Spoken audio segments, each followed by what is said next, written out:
우리가 요즘 계속해서 리세팅, 우리말로 하면 다시 시작하는 거죠. 우리가 교회 이전에서 아직까지 시작점인데 우리가 어떻게 다시 시작할까? 무엇으로 다시 시작할까?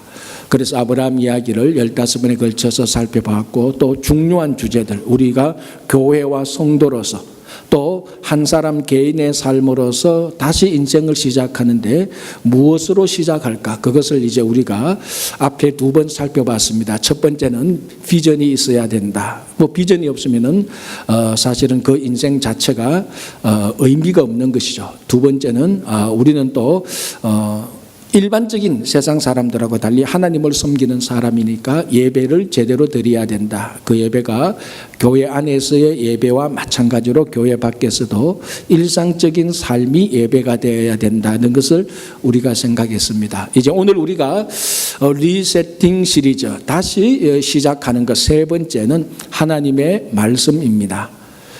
우리 성도가 우리 속에 하나님의 말씀이 없다는 것은 그냥 착한 사람, 선한 사람으로 살 수는 있겠지만은 하나님의 사람으로서, 성도로서, 하나님의 자녀로서 사는 것은 불가능합니다. 그래서 리세팅, 우리 인생을 다시 시작하는 말씀에 대해서 우리 같이 생각해 보겠습니다. 그래서 오늘은 성경 안에서 성경에 대해서 말하고 있는 본문 디모데후서 3장 13절에서 17절 이 말씀을 생각해 보는데요.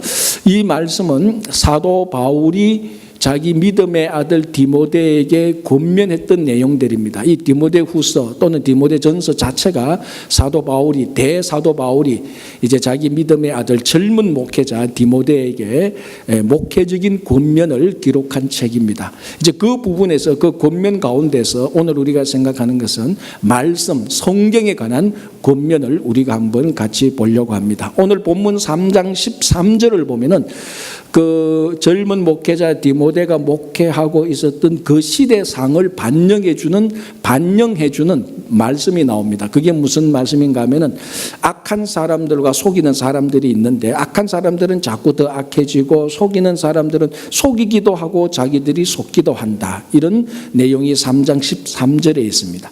자, 여러분들이 생각하기에 악한 사람들 그리고 속이는 사람들이라고 생각할 때 어떤 사람들이 생각납니까? 구체적으로 여러분들한테 속였던 누구도 생각나겠지만은 얼핏 생각할 때는 이거 참 그 시대도 범죄자들이 많았구나 이렇게 생각할 수 있겠지만은 오늘 악하고 속이는 사람들은 어떤 사회적인 범죄자들, 즉 살인이나 강도나 사기꾼들을 말하는 것이 아닙니다. 여기서 악한 자들, 속이는 자들은 거짓 가르침을 전파하는 사람들 또는 요상한 사술, 마술을 부리는 사람들을 의미하는 것입니다. 그래서 젊은 목회자 디모데가 목회하고 있었던 그 지역, 지금의 소아시아의 에베소 지역에 이런 거짓 가르침을 전파하는 또는 마술을 전파하는 거짓 교사들, 마술사들이 있었다는 것을 알 수 있습니다. 사실 그 당시에 그러니까 지금으로부터 2000년 전이죠. 2000년 전에 소아시아뿐만 아니라 가나안 지역, 지금이 있는 팔레스타인, 이스라엘 지역 그 전체에서 가장 넓게 퍼져 있었던 거짓 가르침은 이게 한 용어를 끄집어서 말하면 영지주의라는 것입니다. 이 영지버섯이 아닙니다. 전문에는 여러분 기억하기 좋기 위해서 제가 영지버섯인데 이게 영지주의입니다. 이게 뭔가 하면 이 단어가 성경에는 나타나지 않는데 사도 바울이 쓴 편지 로마서로부터 성경 전체 사실은 신약 전체에 걸쳐서 가장 많은 영향력의 흔적이 나타나 있는 게 바로 이 영지주의입니다. 자, 제가 아주 간략하게 쉽게 설명할게요. 이 사람들은 어떤 생각을 품고 있었는가 하면은 영은 선하고 육신은 악하다는 것입니다. 이게 가장 중요한 생각인데요. 그래서 예수님께서 이 땅에서 사람의 모양으로 사람이 되셔서 오신 것, 이것 자체를 부인합니다. 왜냐하면 예수님이 오신 사건, 성육신 사건, 즉 하나님이 사람이 되셔서 이 땅에 오신 사건을 부인합니다. 왜냐하면 신이, 하나님이 어떻게 악한, 더럽고 추하고 악한 사람이 육신과 같이 될 수 있겠냐는 겁니다. 그래서 그럴 수가 없다는 것입니다. 그래서 성육신은 사람의 육신처럼 보이는 처럼 보이는 것이지 사람의 육신과 일치되어서 온 것은 아니다라고 말을 합니다. 그래서 성육신을 믿지 못합니다. 이게 여러분 가장 우리 기독교 교리에서 성경에서 가장 중요하게 나쁘게 보는 것입니다. 하나님은 이 땅에 독생자 예수 그리스도를 보내셔서 예수님이 실제로 우리와 똑같은 성정을 가진, 똑같은 육신을 가진, 피곤하면은 쉬고 싶고 잠을 못 주무시면은 잠을 자야 되고 배가 고프면 음식을 먹어야 되는 똑같은 육신으로 오신 것입니다. 그런데 영주주의 이런 사람들은 어떻게 생각하는가 하면은 그거는 육신 비슷하게 온 것이지 악한 육신에 어떻게 신이 올 수 있느냐. 그래서 그걸 부인합니다. 자, 여기서부터 출발해서 예수님께서 십자가에서 실제로 육신으로 달려 죽인 것도 부인합니다. 그래서 예수님께서 십자가에 달려 죽을 때는 영혼이 쏙 빠져나갔다. 그 육신 속에 딱 쏙 빠져나가고 육신도 그 육신처럼 보이는 것이다. 이렇게 말을 합니다. 그러니까 당연하게 육신으로 부활하신 죽은 자의 부활도 다 거짓말이라고 말을 합니다. 그러니까 이 영주주의자들이 가르치는 내용이 좀 복잡할 수 있겠지만 성육신도 거절하고 십자가에서 예수님께서 육신적으로 죽은 것도 부인하고 그리고 예수님이 육신적으로 죽었다가 육신적으로 죽은 자의 부활도 부인하는, 그러니까 우리가 성경에서 말하고 있는 예수님에 관련된 제일 중요한 것들을 다 거절하는 사람들이 된 것입니다. 그래서 여러분 가만히 보십시오. 예수님께서 십자가에 달려 돌아가실 때 요한복음을 보면은 로마 군사들이 예수님의 옆구리를 쿡 찔렀을 때 물과 피가 나왔습니다. 그건 우리하고 똑같은 신체를 말하는 겁니다. 이게 예수님께서 실제로 십자가에서 육신으로 죽었다는 것을 사도 요한이 그 요한복음의 저자가 증거하는 것입니다. 그리고 사도 바울을 보십시오. 고린도전서 15장에 부활을 죽은 자의 부활이라고 분명히 명시하고 있습니다. 이 모든 것들이 그 당시 잘못 가르친 거짓 가르침에 저항하기 위해서 진리를 가르치는 요한이나 바울의 가르침입니다. 자, 여기까지만 합시다. 더 가면 어려우니까. 이런 가르침, 이게 굉장히 잘못된 가르침인데 이게 판을 치고 있었습니다. 자, 또 하나 가르침이 잘못된 가르침이 무엇인가 하면 율법주의입니다. 이거는 아주 쉬워요. 간단하게 말하면은 우리가 구원을 얻는 것은 예수를 믿고 또 율법을 지켜서 행해야 된다. 믿음과 행함이 같이 플러스 돼야 구원을 얻는다. 이렇게 말하는 사람이 율법주의입니다. 자, 이게 맞습니까? 이게 의외로 성도들한테 물어보면요, 고개를 끄덕끄덕 하는 사람들이 굉장히 많아요. 성경 공부를 하면요, 그렇지라고 말하는 사람이 있어요. 여러분, 구원은 오직 예수 그리스도를 믿음으로만 얻는 것입니다. 율법이 필요하지만 구원을 얻는데 율법이 필요한 것은 아니에요. 예수를 믿은 사람이 어떻게 행할까라고 할 때 율법을 행하는 것이지, 내가 예수도 믿기도 하고 율법도 행해야, 그러니까 율법을 구원의 조건으로 달면은 이거는 정말로 잘못된 겁니다. 그 율법주의자들이 그렇게 말을 했습니다. 그러니까 여기에 넘어간 교회들이 갈라디아 교회도 넘어가고 바울이 개척한 교회들이 많이 그쪽으로 넘어갔습니다. 이런 잘못된 가르침이 많이 있었어요. 자, 그래서 오늘 디모데서를 읽어보면 실제로 디모데가 목회했던 교회에 얀네와 얀브레와 같은 진리를 대적하는 사람들이 있었다라고 말합니다. 오늘 본문 앞쪽에 보면 나오는 겁니다. 얀네와 얀브레가 뭡니까? 이게 아이스크림 이름 같기도 하고 꽃 이름 같기도 한데 그게 아니에요. 애굽의 마술사 이름입니다. 언제적 마술사냐? 지금으로부터 3,500년 전에 출애굽을 할 때, 모세가 리더가 되어서 이스라엘 백성들을 출애굽할 때 모세와 애굽의 마술사 간에 한판 붙은 적이 있습니다. 뭔가 하면은 모세가 가지고 있던 지팡이를 던져서 뱀이 되니까 그 옆에 있던 애굽의 마술사도 마술을 부리면서 자기가 가지고 있던 지팡이를 던져서 뱀이 됐던 적이 있습니다. 바로 요 애굽의 마술사들, 요 두 사람이 성경에는, 구약에는 나타나지 않는데 구약 전성을 보면은 이 마술사 가운데 두 사람이 얀네와 얀브레라 말을 하고 있습니다.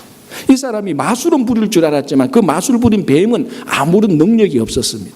그래서 우리 사도 바울도 말하잖아요. 경건의 모양은 있어도 경건의 능력이 없는 자들에게서 돌아서라는 것. 바로 이런 사람들, 말은 하고 경건의 능력은 없고 속이고 거짓말하는 사람들, 이런 사람들이 디모데가 목회하는 교회에도 있었습니다. 자, 여기서 중요한 것은 지금으로부터 3,500년 전 애굽에도 이런 마술사들이 있어서, 잘못된 교사들이 있어서 거짓 가르침을 많이 전파했다는 거예요. 자, 이게 뭐 굳이 이런 얘기는 하지 않더라도 인류 역사적으로 모든 시대의 모든 장소에 항상 진리를 거스르는, 하나님을 대적하는, 잘못된 가르침을 전파하는 거짓 교사들과 요술사들, 마술사들이 허다했습니다. 자, 그러면은 우리가 지금 살고 있는 2018년 8월 12일 뉴욕은 어떻습니까? 하나님을 대적하고 진리를 거역하는 마술사들, 거짓 가르침을 전파하는 사람들이 있습니까? 있는 정도가 아니죠. 이걸 뭐라고 표현합니까? 천지에 가득 찬 수두룩빽빽하다. 수두룩빽빽합니다. 차이는 뭡니까? 굉장히 복잡하고 굉장히 세련됐고 굉장히 교묘하다는 것입니다. 옛날에는 딱 보면은 이거 거짓 가르침이다 알겠는데, 성경만 봐도 이거 거짓 가르침이다 알겠는데, 요즘 이런 사술이나 마술이나 그 하나님을 대적하는 거짓된 가르침은요, 우리가 모르는 사이에 우리 삶 속에 쑥 들어와가 있고, 어느 날 내가 하는 행동이, 내가 하는 말하는 것들이 전부 다 사술이나 마술이나 이런 데서 온 것을 나중에 알게 될 정도로 굉장히 교묘합니다. 자, 가장 쉽게 제가 가끔 예를 드는 게 그게 뭡니까? 요가입니다. 요가. 여러분, 지금 미국에서 요가라는 이 요가 운동은요, 일상적인 삶 속에 이제 완전히 다 들어왔어요. 헬스 클럽에 가면은 요가 클래스가 없는 헬스 클럽은 없습니다. 요가 클래스를 열지 않으면 헬스 클럽은 문 닫아야 돼요. 다이어트하고 몸매 관리하는데 요가 방법을 안 하는 데가 없습니다. 실제로 많은 크리스찬들도 요가 운동을 합니다. 자, 이 요가, 물론 미국 사람들한테 요가가 무엇이냐 하면은 정신 수련을 하고 신체 훈련을 하는, 또는 명상법이라고 이렇게 알고 있습니다. 물론 그게 맞죠. 그러나 본질은 뭡니까? 요가는요, 힌두교 덩어리예요. 힌두교 덩어리. 요가를 할 때 운동하는 폼, 자세, 그래서 거기서 나오는 말 모조리 다 힌두교에서 다 나온 겁니다. 그래서 많은 크리스찬들이 요가 운동을 하면서 그걸 분별도 못하고 구별도 못하고, 또 듣고 보니까 좋은 얘기가 있으니까 그게 성경하고 맞는 갑다라고 생각하고, 어떤 사람은 전혀 개의치도 않습니다. 그럼 모르는 사이에, 우리가 알게 모르는 사이에 이 이방인들의, 구약 성경에서 말하는 이방인들의 잘못된 거짓 가르침, 하나님, 유일하신 하나님, 이 땅에 오신 예수 그리스도를 부인하는, 대적하는 거짓 가르침을 가르치는 이런 가르침이 우리 속에 아주 자연스럽게 들어있습니다. 지금 많은 미국의 교회들이 주중 활동에 요가 클래스가 있습니다. 실제로 제가 전번에 있었던 미국 교회, 그러니까 제가 우리 한인교회가 렌트하는 교회에서 제가 좀 있었는데, 그 미국 교회에도 보면은 일주일 액티비티 하는데 보면은 수요일인가 목요일날 요가 클래스가 있어요. 그래서 교회에 번듯하게 들어와서 요가를 하는 거예요. 교회 건물 안에서. 이게 정말로 우리가 몸된 교회를 하나님의 몸된 성전이라고 생각하는데, 이게 가능한가? 이게 미국 교회에서 가능한, 지금 하고 있는 교회가 많다는 겁니다. 더 놀라운 것은 그 교회의 성도들이 요가 클래스에 나오는 사람이 성경 공부에 나오는 사람보다 훨씬 더 많다는 겁니다. 성경 공부는 열어놓으면 안 돼서 그 공부반을 다 없애는 판인데, 요가 클래스는 내놓으면 그 교회들이 굉장히 많아요. 한 반을 두 반, 세 반으로 늘릴 이런 판이 지금 이 시대입니다. 그런데 문제는 거기에 대한 충격적인 문제를 전혀 느끼지 않는다는 겁니다. 영식으로 말하면 why not 이거죠. why not이 아니고 우리는 물어봅니다. why라고 물으는 거죠.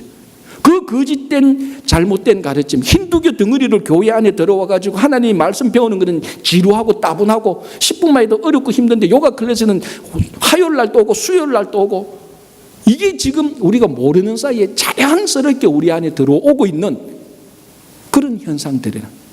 얼마나 교묘하고 얼마나 절묘하고 얼마나 세련되어 있습니다. 정신 수양도 하고 명상도 하고, 가만히 들어보면은 마치 성경에서 하나님이 말하는 것 같아요.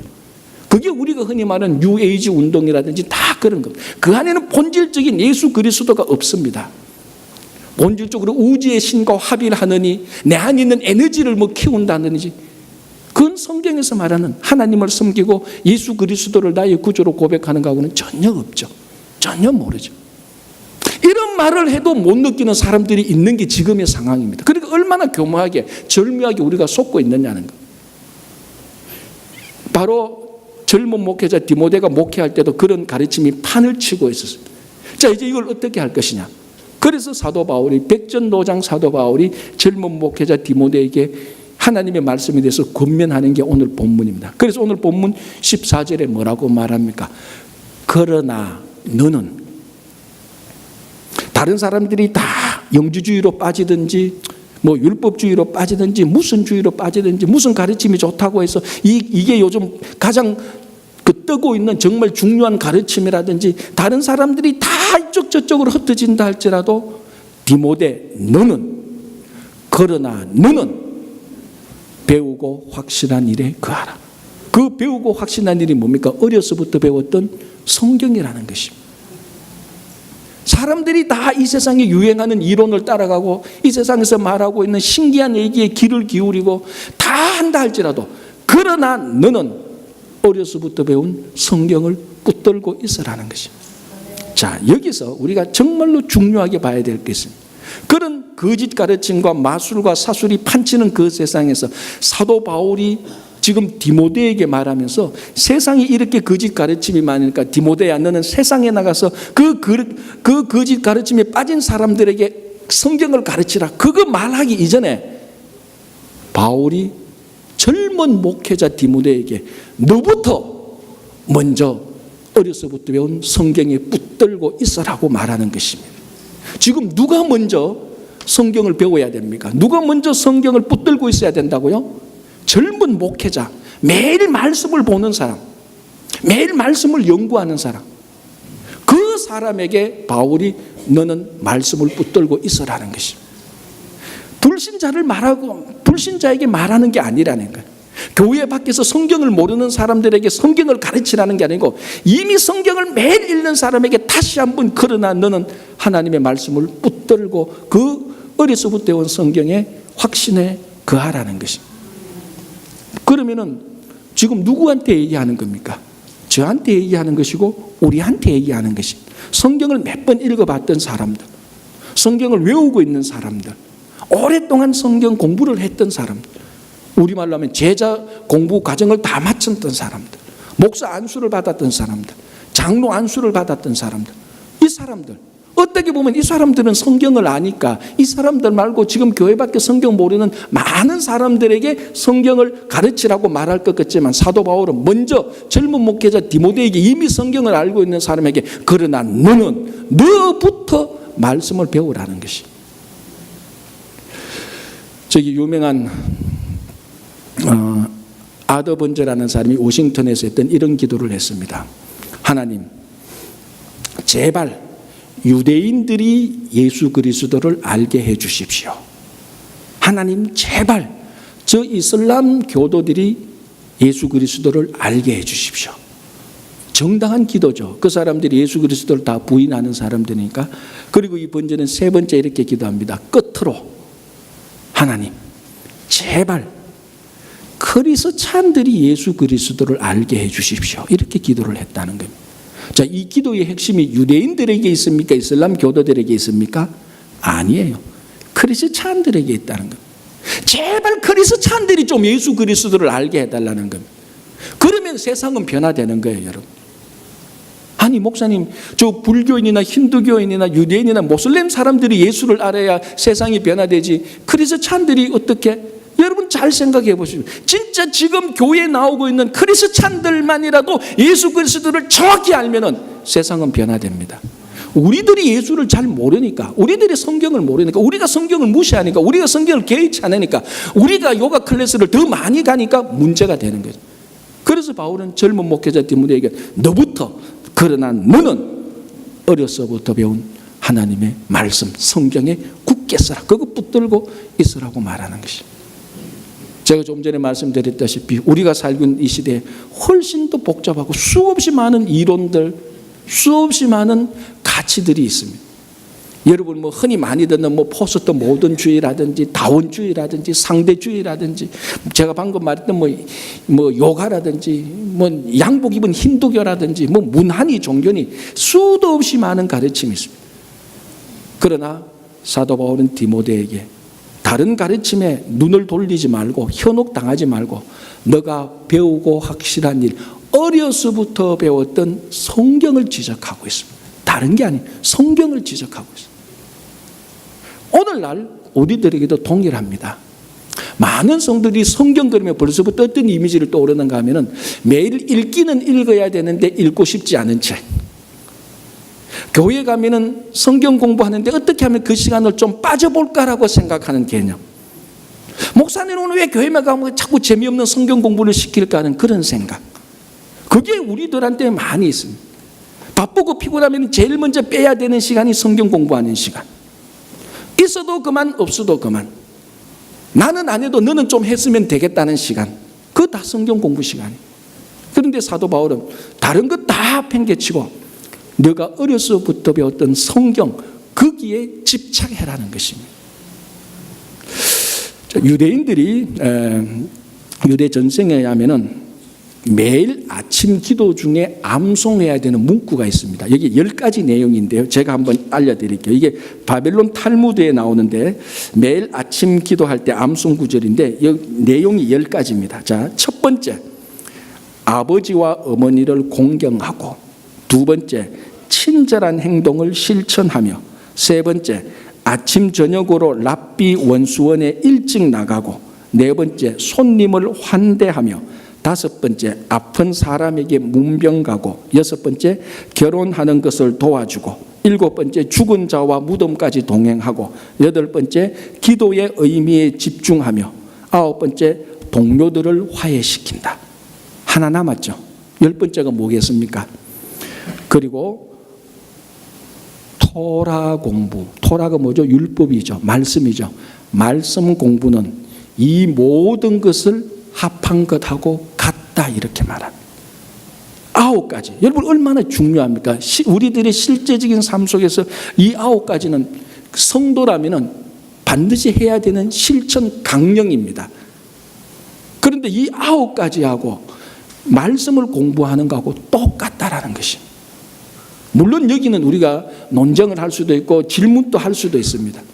중요한 것은 이 이스라엘 유대인들이 매일 아침 그것을 외우면서 마지막 10번째, 이 모든 것을 우리가 오늘 다 하지만 9가지 이것을 다 하지만은 결국 마지막에 토라 공부를 하지 않는다면은 이 9가지는 다 의미가 없다는 것입니다. 이 9가지를 다 합친 것이 토라 공부, 말씀 공부하는 거 하나하고 같으니, 다시 이 말 속에는 뭐가 됐는가, 무슨 의미가 있는가 하면 이 모든 9가지를 다 해서 말씀 공부하는 것과 일치시키라는 것입니다. 말씀 공부가 흩어지면 아무리 실천해도 의미가 없다는 그런 내용입니다. 중요한 것은 그만큼 말씀 공부가 영원한 진리고 거기에 계속해서 돌아가야 된다는 것입니다.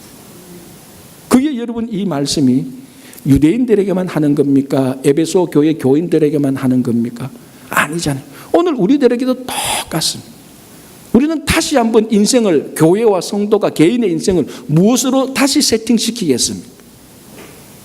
여러 가지 항목이 있는데 하나님의 말씀을 빼고 우리들의 인생, 교회와 성도의 삶을 말씀을 빼고 세팅시킨다면 그거는 잘못 세팅시킨, 다시 부수고 다시 또 세팅해야 된다. 반드시 말씀이 들어가야 되는 것입니다.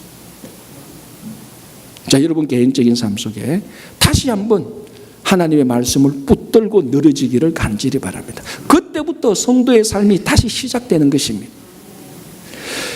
자, 오늘 이 성경에 대하여서, 이 성경에 대해서 성경이 뭐라고 말합니까? 모든 성경은 하나님의 감동으로 됐다라고 말합니다. 자, 여기서 우리가 두 단어를 살펴봐야 되는데 첫 번째 단어는 성경이라는 단어를 살펴봐야 됩니다. 이게 원래 뜻은 그냥 단순히 기록물입니다. 헬라어로 그라펜인데요. 정확히 번역하면, 글자 그대로 번역하면 모든 기록물에는 이렇게 됩니다.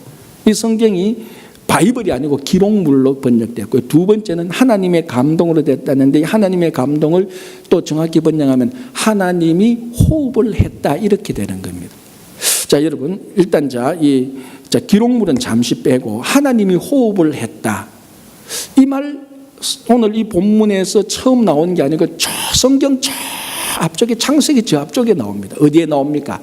창세기 2장 7절에 하나님이 흙으로 사람의 모양으로 딱 만들고 그 다음에 뭐합니까? 그 흙에다가 그 코에다가 생기를 불어넣었습니다. 그러니까 그 사람이 생명이 된 겁니다. 영적인, 오늘날의 우리처럼 영적인 사람이 됐습니다. 사람이 됩니다. 그때 하나님이 생기를 불어넣었다는 그 표현하고 하나님의 감동으로 됐다는 표현하고 똑같습니다. 전혀 다른 바가 아닙니다. 자, 또 이게 어디 또 한 번 나타나는가 하면은 에스겔 37장에서 에스겔 선지자가 환상 가운데 골짜기로 갑니다. 그 골짜기에 그 안에 보니까 마른 뼈들이 후두룩 빽빽하게 쌓여 있습니다. 그때 하나님께서 그 마른 뼈들에게 생기를 불어넣으니까 그 마른 뼈들이 다시 살아나서 사람이 됩니다. 그때 생기를 불어넣었다는 말이 또 오늘 본문 하나님의 감동으로 됐다는 말하고 똑같습니다. 자, 한번 보십시오. 흙에다가 생기를 불어넣으니까 사람이 돼요. 마른 뼈에다가 생기를 불어넣으니까 다시 살아나서 사람이 돼요. 일반 기록물에 생기를 불어넣으니까 그게 성경이 됩니다. 그러니까 이 성경은 하나님의 생기가 가득 차 있는 책입니다. 그래서 성경이 되는 겁니다. 그래서 이 성경에는 하나님의 생기, 그러니까 이게 하나님의 영이죠. 성령이 들어갈 때 뼈가 살아나고 흙이 살아나서 사람이 움직이는 사람이 됩니다. 그래서 이 기록물에, 어떤 기록물에 하나님의 성령이 되니까 이 말씀이 살아나서 성경이 됩니다. 그래서 히브리서 4장 11절에 뭐라고 말합니까? 하나님의 말씀은 살았고 운동력이 있다는 겁니다. 그래서 그 말씀은 살았고 운동력이 있습니다. 왜? 하나님의 말씀 뭡니까? 이게 단순히 기록물 아닙니까? 모세가 기록했고 다윗이 기록했고 사무엘이 기록했고 고라 자손이 기록한 것 단순히 기록물이에요. 그러나 여기 하나님의 영 성령이 들어갈 때 살아있는 운동력이 있는 하나님의 말씀이 되는 겁니다. 미국에서 한 목사님이 이제 선교적인 목적으로 시리아 군사들이 이제 점령하고 있던 그 지역에 갔습니다. 그래서 그 지역에서 선교 사역을 하고 있던 선교사님을 만나서 운전을 해서 다른 지역으로 이동하고 있었습니다. 아니다 다를까 염려했던 일이 벌어졌습니다. 뭐냐면은 시리아 병사들이 있는 검문소에서 딱 잡힌 거예요. 그래서 원래 시리아 병사들은 그 미국 사람, 이런 그 서양 쪽에 온 사람들 항상 경계하잖아요. 그래서 차에다가 총을 가지고 차문에 총부리를 겨루고 창문을 내리게 하고 얼굴에 갖다 대고 말을 합니다. 저 차 트렁크에 있는 게 뭐냐고. 이제 정말 위기 일발이죠. 여러분 얼굴 보니까 별로 안 놀라서 이게 굉장히 심각한 순간인데 자칫하면 총 쏘면 다 죽는 거예요. 그 상황에서 이 선교사님이 태연하게 저 차 뒤에 저 트렁크에는 다이너마이트 박스가 가득 차 있대요. 이게 지금 할 말이에요, 안 할 말이에요? 지금 다 죽자는 거예요. 아니 얘들 테러 분자도 아니고. 그러니까 이 시리아 병사가 더 긴장하는 거예요. 이 방아쇠를 당겨야 돼, 말아야 돼. 아니 옆에 있던 미국에서 간 목사님이 이거 하늘이 무너지는 것 같아요. 아니 거짓말을 해야지 그때는. 저 아무것도 없다고, 사과 있다고 우리 말로 하면 그렇게 해야 되는데 차 뒤에 저 트렁크에 다이너마이트가 상자 가득히 차 있다. 시리아 병사가 긴장해서 창문도 나오고 총을 정조준합니다. 빨리 트렁크에서 다이너마이트를 꺼내라. 선교사님이 태연하게 가서 차 뒤에 이어서 그 트렁크 열고 그 안에서 박스에서 하나 꺼내줍니다. 다이너마이트 꺼내주는데 알고 보니 그게 성경책이에요. 그래서 하는 말이 이렇게 말합니다. 선교사님이 시리아 병사에게 이 성경책 가져가서 잘 읽고 말씀 읽었으면 이 성경책이 당신한테 다이너마이트와 같이 역사하게 될 것이라고 그렇게 얘기를 했대요. 자, 어떻게 보면 굉장히 우스운 얘기예요. 그런데 이 선교사님이 했던 말이 틀린 말은 아닙니다. 왜? 성경책은 살아있는 운동력이 있는 능력의 말씀이거든. 여러분 이 성경에서 능력이 있다, 운동력이 있다, 능력을 말할 때 이 단어에서 다이너마이트라는 단어가 나온 거예요. 사실은 헬라어 원어로 따지자면. 그러니까 이 선교사의 뒤에 성경책이 가득해 있는데 선교하기 위해서 성경책 가득한 그 박스에, 트렁크에 성경책이 가득한 그 박스에 다이너마이트가 가득 차 있다는 게 맞는 말입니까? 틀린 말입니까? 맞는 말이죠. 능력에 있는 다이너마이트와 같은 책이 뒤에 가득 차 있다는 거예요. 단순한 기록물에 하나님의 영이 들어갈 때 그건 성경이 되어서 살아있고 역사하는 운동력이 됩니다. 혹시나 해서 말씀드렸는데 그렇다고 해서 이 성경책 자체가 마술을 부리는 책은 아닙니다. 이 책 자체가 마치 부적이 되어서 이 책을 가지고 쫙 비치면 햇빛이 비치고 더러운 물건을 성경책에 올려내면 자동적으로 깨끗해지고 막 휘두르면은 막 적군이 무너지고 그런 책은 아니에요.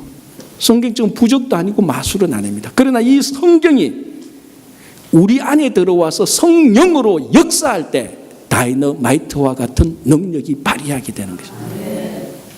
그래서 하나님께서 태초에 천지를 창조하실 때 성령이 있는 말씀으로 창조할 때 천지가 창조되고, 예수님께서 말씀을 할 때 죽은 지 나흘 되는 나사로가 동굴 속에서 살아서 나오게 된 거예요. 예수님께서 수없이 많은 병자들을 고칠 때 바로 이 말씀으로 병자들을 고친 것입니다.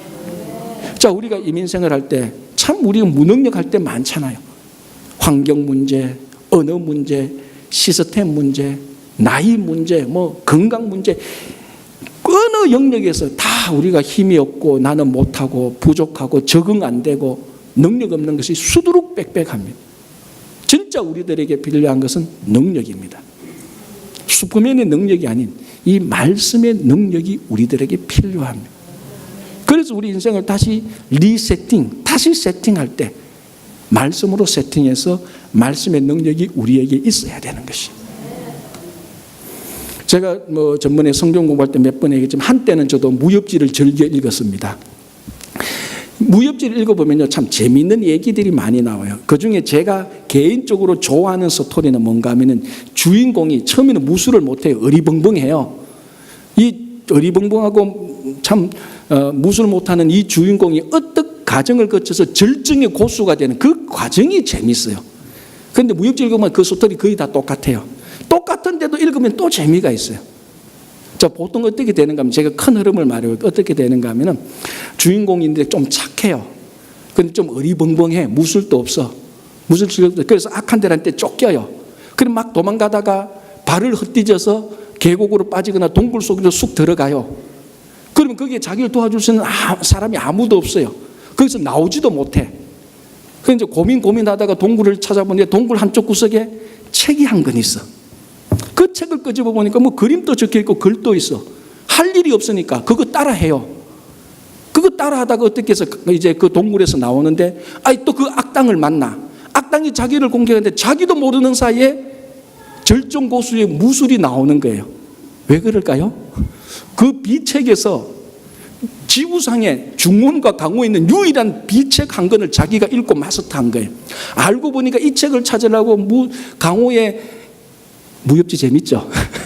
강호의 절정 고수들이 서로 죽이가면서 이 책을 찾으려고 하는데 이 주인공은 어리숙하게 있다가 그 책 하나 보고 모르고 그걸 연마했는데 절정의 고수가 됩니다.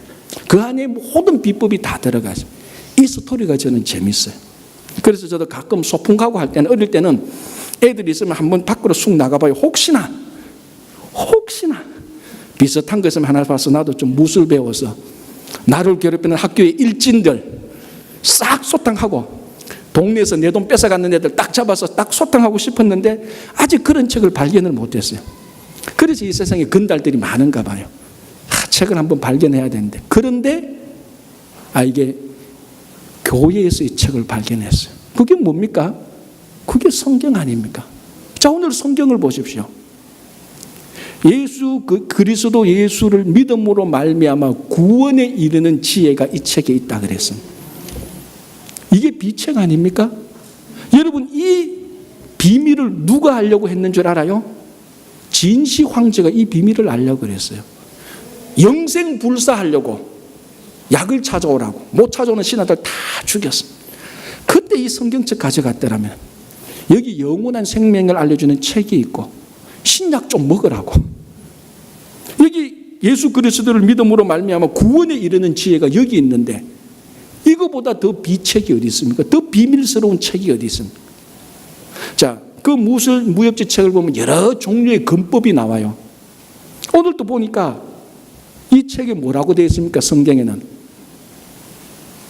교훈과 바르게 함과 책망하는 것과 의로 교육하기 유익한 것들이 다 들어가 있다 그랬어요. 여러분, 이런 것들을 우리가 하나하나 실천하면 우리가 정말로 신앙의 절정 고수가 되는 거죠. 이렇게 해서 모세가 나왔고 다윗이 나왔고 엘리야가 나온 거예요. 이렇게 해서 베드로가 나왔고 이렇게 해서 바울이 나온 거예요. 이 책 때문에, 하나님의 말씀 때문에. 그래서 오늘 책이 뭐라고 합니까? 하나님의 사람으로 세우기에 적당한 책이다. 그래서 여기 보니까 온전하다. 하나님의 사람으로 온전하다는 것은, 온전하다는 이 말도 되는데 하나님으로 사람으로 세우기에 가장 적당한 책이다. 무술 최고의 절정고수로 키우기에 가장 좋은 책이라고 말한 것처럼 모세와 엘리야와 다윗과 다니엘과 요셉과 이삭과 아브라함과 에스더와 바울과 같은 인물들로 키우기에 가장 적당한 책이라는 것입니다. 이게 바로 성경책입니다. 그렇다면 이 비책을 우리가 다 가지고 있잖아요. 여러분, 사람들이 찾기에 가장 어려운 장소가 어딘 줄 아십니까? 내만 알고 있는 비밀 장소가 아니에요. 사람들이 다 아는 곳에 제일 중요한 거 던져놓으면 아무도 그거 안 집어가요. 어떻게 보면 성경이 지금 그런 형편에 놓인 것 같아요. 가장 중요한 영생에 이르는 지혜인데 천지에 널려 있으니까 사람들이 아무도 그걸 안 집어가는 것 같아요. 제일 중요한 건 공기인데 공기가 천지에 있으니까 아무도 공기가 중요한지 모르는 것처럼. 그래서 이 성경은 우리들에게 구원에 이르는 지혜가 있고 하나님의 사람으로 세우기에 가장 적당한 책이고 교훈과 책망과 바르게 함과 의로 교육하기에 이 책만큼 적당한 책은 지구상에 없다는 것이에요. 그래서 우리가 이 책을 다시 우리가 받아들임으로 다시 우리가 성경의 사람이 됨으로 인생을 리세팅해야 됩니다.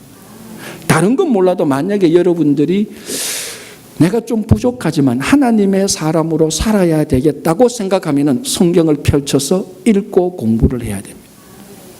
내가 그래도 좀 바르게 살고 그래도 내가 교회 다니면서 좀 신앙으로 살아야 되겠다고 생각하는 사람이 있으면 성경을 펴서 반드시 읽어야 됩니다. 그렇든 반대로 나는 뭐 천국 가는 것도 싫고 지옥 가도 괜찮고 뭐 바르게 사는 것도 뭐 그거보다 그런데 양심껏 살면 되지. 이런 사람은 성경을 읽지 않아도 됩니다. 이렇게 말할 줄 알았죠. 그런 사람도 성경을 읽어야 됩니다. 나는 그럼 지옥 가게 그냥 놔도 그래도 붙들어가지고 지옥 가기 전에 성경 한번 읽어봐라. 지옥 모습이 이 안에 다 있다고. 읽어보고 가보라고. 읽어보면은 지옥 못 가는 거죠. 무슨 말인가 하면 누구든지 언제든지 어디서든지 읽어야 되고 펼쳐서 읽고 습득하고 우리 안에 들어와서 능력을 발휘해야 될 것이 성경, 하나님의 감동으로 기록된 책입니다. 랍비들은 성경을 이렇게 생각합니다. 성경 본문을 70개의 단면이 있는 보석과 같다라고 말을 합니다. 보석의 가치가 여러 가지죠. 보석의 가치가 얼마나 정교하게 면이 잘 다듬어지는가 그것도 굉장히 중요한 가치죠. 그게 진짜 좋은 기술이니까. 그러니까 70개의 면인데 약간만 비틀면 빛이 굴절돼서 모양이 달라집니다. 빛이 달라지고. 성경이 그렇다는 것입니다. 똑같은 본문인데 여러분 성경이 바뀝니까? 안 바뀌냐. 다윗과 골리앗의 싸움이 바뀝니까? 영원토록 그 텍스트 그 본문은 그대로 있습니다.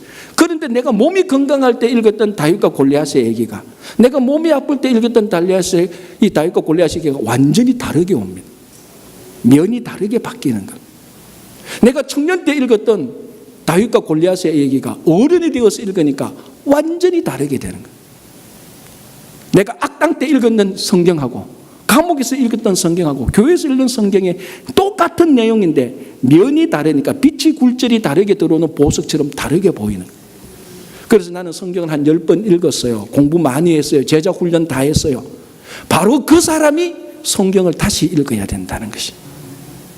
누구든지 어디서든지 언제든지 우리는 계속해서 말씀으로 교회와 성도의 삶을 다시 세팅해야 돼요. 개인적인 삶도 다시 말씀으로 세팅해야 돼요. 그래서 말씀을 읽어야 됩니다. 자, 대부분의 교회들이 다 그렇습니다. 새벽 기도가 있고 수요 예배가 있고 금요 예배가 있고 주일 예배가 있습니다. 가끔 어떤 분이 그래요. 우리 교회는 성경 공부를 안 해요. 우리 말고 다른 교회 성경 공부를 안 해요. 그래요. 저는 듣고 그럽니다. 그게 혹시 금요 예배가 있어요? 그럼 금요 예배가 있대요. 금요 예배 가보세요. 목사님이 뭘 가르치는가? 성경 가르치죠. 새벽 기도 가보세요. 성경을 가르쳐요. 수요 기도에 가보세요. 기도도 하고 찬양도 하지만 성경을 가르쳐요. 그런 데는 한 번도 안 가고 요가 클래스만 가면서 성경을 안 가르쳐요라고 말하는 것은 변명입니다. 자, 저희 교회도 그렇습니다. 새벽에는 구약 성경을 하루에 한 장씩 지금 민수기를 읽고 있죠. 수요일 날에는 시편을 읽으면서 말씀을 봅니다. 금요일 날은 말씀으로 잘 조직된 치유와 훈련과 회복을 위해서 매주 공부를 합니다. 이런 것들이 쌓여질 때 우리 한 사람 한 사람 안에 말씀의 능력이 나타나는 것이죠. 하나님의 사람으로 다듬어지기 시작하는 겁니다.